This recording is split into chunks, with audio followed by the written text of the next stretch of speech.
अब मैं आपको एक और फुटेज दिखाना चाहता हूँ, वो भी इसी तरह की फुटेज है जिसमें जो कौमी असम्बली के स्पीकर हैं राजा परवेज़ अशरफ साहब, उनके भाई एक ASI के साथ जो, या एक पुलिस ऑफिसर है उसके साथ जो उन्होंने गुफ्तगू की है जिस अंदाज में स्टेज पे बुला के, तो इट सिंपली शोज़ के जब आप हुक्मरान अगर हैं तो आपको हम्बल होना चाहिए, आपका मकसद लोगों की खिदमत करना है।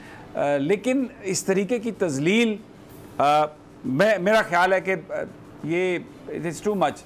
दिखाइए ज़रा जो वाक़या हुआ इधर राजा परवेज़ अशरफ साहब के भाई साहब की जो तकरीर है, दिखाइए ज़रा।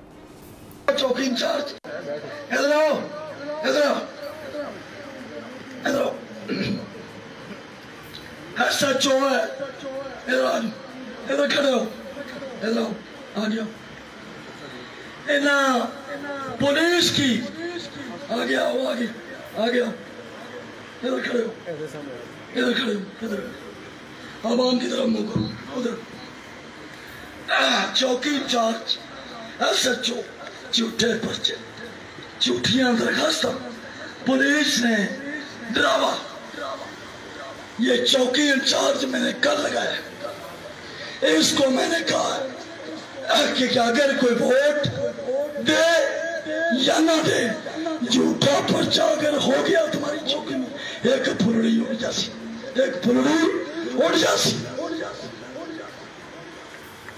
यार ये आपके खाना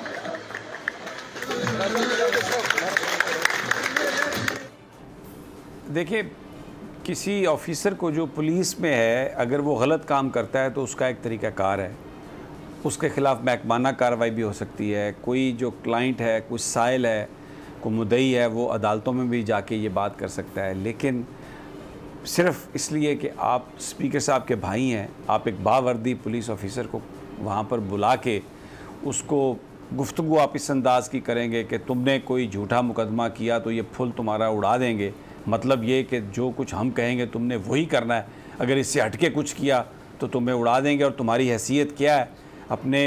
अब वहाँ पर वो लॉ इन्फोर्समेंट क्या करेगा?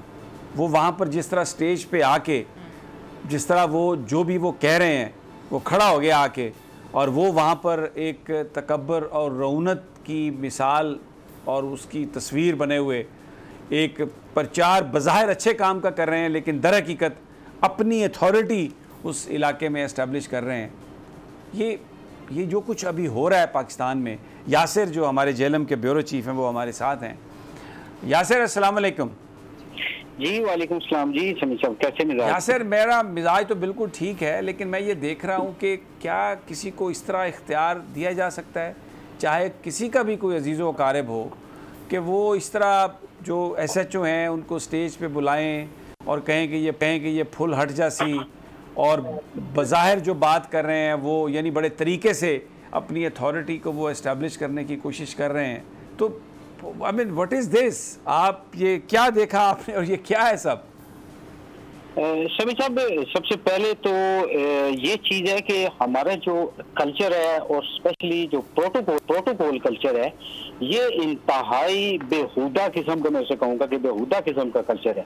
और दूसरी चीज़, ये जो वाक़या पेश आया है, यहाँ पे ताकत का जो नशा है वो सर चढ़ के बोलता है। और ये सिर्फ जावेद अशरफ या राजा परवेज अशरफ साहब की बात नहीं है, बहुत से ऐसे वाक़यात हुए पाकिस्तान में जिनके भाई, कोई मिनिस्टर के भाई हैं, कोई MNAs हैं, उनके भाई हैं।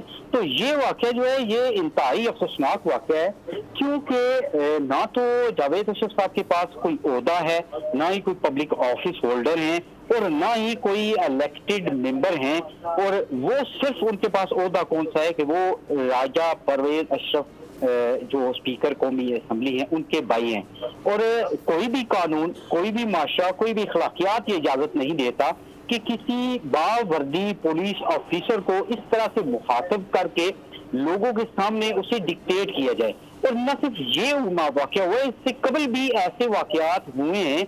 ऐसे राजा जावेद अशरफ साहब जी जो है वो वापडा के SDO से लेके वापडा एहलकारों तक को डिक्टेट करते हैं। इसके अलावा वो सहाफियों तक को भी डिक्टेट करते हैं। ठीक है, मैं बेसिकली मैं यानी वो जो ये जो डिटेल्स हैं ये अपनी जगह पर हैं। यासिर, बहुत शुक्रिया आपका।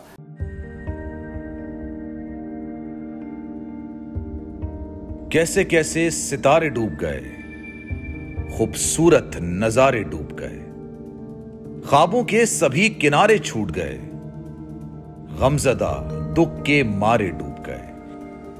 कितनी मुश्किल का सामना है यहां, कितने लोगों के प्यारे डूब गए।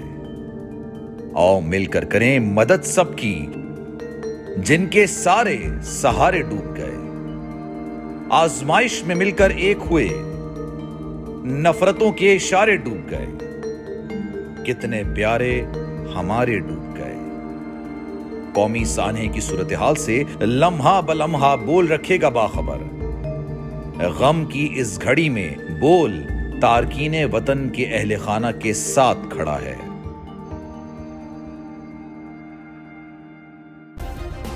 सब्सक्राइब करें और बेल दबाएं ताकि कोई खबर रह न जाए।